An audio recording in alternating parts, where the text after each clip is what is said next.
Assalamualaikum warahmatullahi wabarakatuh. Baiklah, insya Allah sekarang kita akan membahas sejarah masuknya Islam di Nusantara. Teori-teori masuknya Islam ke Nusantara.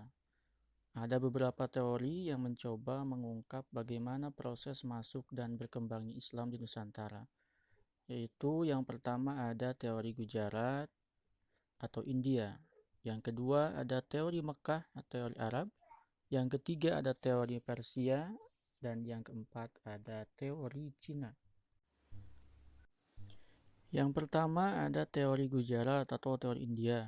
Teori ini menyatakan Islam datang ke Nusantara bukan langsung dari Arab, melainkan melalui India pada abad ke-13.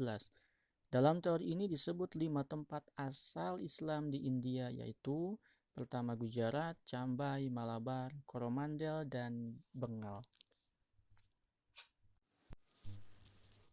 Tokoh-tokoh pendukung teori Gujarat diantaranya ada Vijnaval, Christian Snokugronje, J.V. Mukoete, dan beberapa sarjana lainnya yang mendukung tentang teori Gujarat.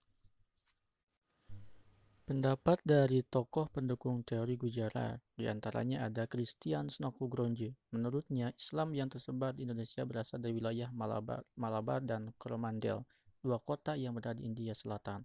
Kemudian J.P. Mukoete berkesimpulan bahwa tempat asal Islam di Nusantara adalah Gujarat, India. Pendapat ini didasarkan pada pengamatan Mukoete terhadap bentuk batu nisan di Pasai yang berangka 17 Dzulhijjah.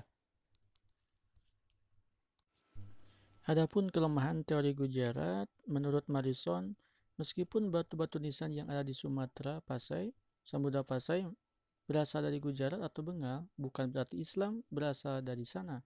Dikatakannya, ketika Islamisasi Samudra Pasai yang raja pertamanya wafat tahun 1297 Masehi, Gujarat masih merupakan sebuah kerajaan bercorak Hindu. Baru pada 1 tahun berikutnya, Cambai Gujarat ditaklukkan oleh kekuasaan Muslim.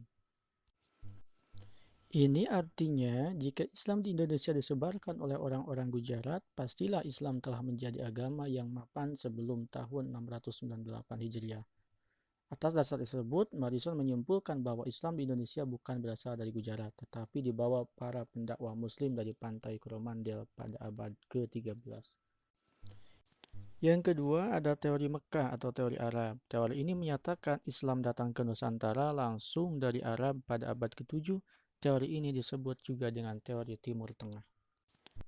Adapun tokoh-tokoh pendukung teori Mekah, diantaranya ada Crawford, T.W. Arnold, Kaiser Naiman, D. Hollander, J.C. Vander.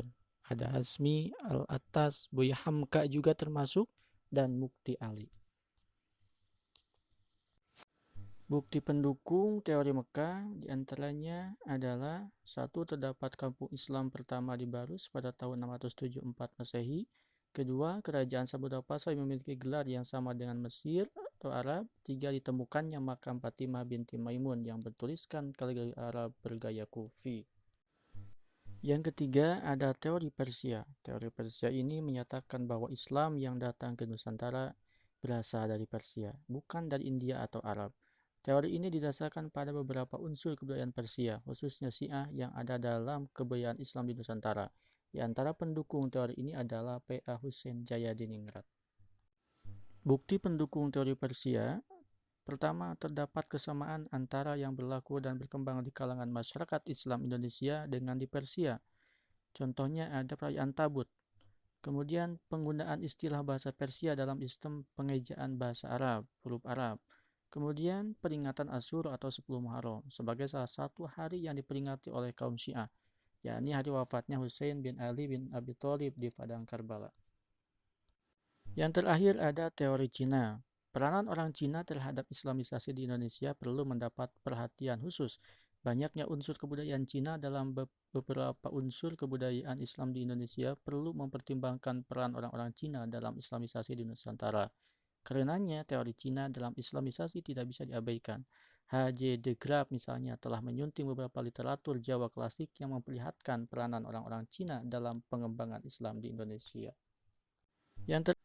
Adapun kesimpulan dari beberapa teori yang telah diuraikan tadi, Pertama, bahwa proses penyebaran Islam di Nusantara secara simultan sejak abad ke-7 hingga sekarang. Kedua, penyebaran Islam di Nusantara dilakukan oleh para ulama yang berasal dari berbagai penjuru dunia. Dan yang ketiga, penyebaran Islam di Nusantara berlangsung secara damai. Kemudian, faktor-faktor yang menyebabkan Islam mudah diterima dan berkembang di Nusantara, antaranya 1. Syarat-syarat masuk agama Islam sangat mudah. Kedua, ajaran Islam tidak mengenal kasta. Yang ketiga, upacara-upacara keagamaan dalam ajaran Islam sangat sederhana dan tidak harus mengeluarkan banyak biaya. Kemudian, penyebarannya dilakukan dengan damai dan disesuaikan dengan tradisi yang ada. Terus, sifat bangsa Indonesia yang ramah. Runtuhnya kerajaan Majapahit turut memperlancar penyebaran agama Islam di Nusantara. Dan terakhir, menyebarkan agama Islam itu sebuah kewajiban bagi umat Islam. Demikian yang dapat saya sampaikan. Thanks for watching. Jas merah, jangan sekali-kali melupakan sejarah. Wassalamualaikum warahmatullahi wabarakatuh.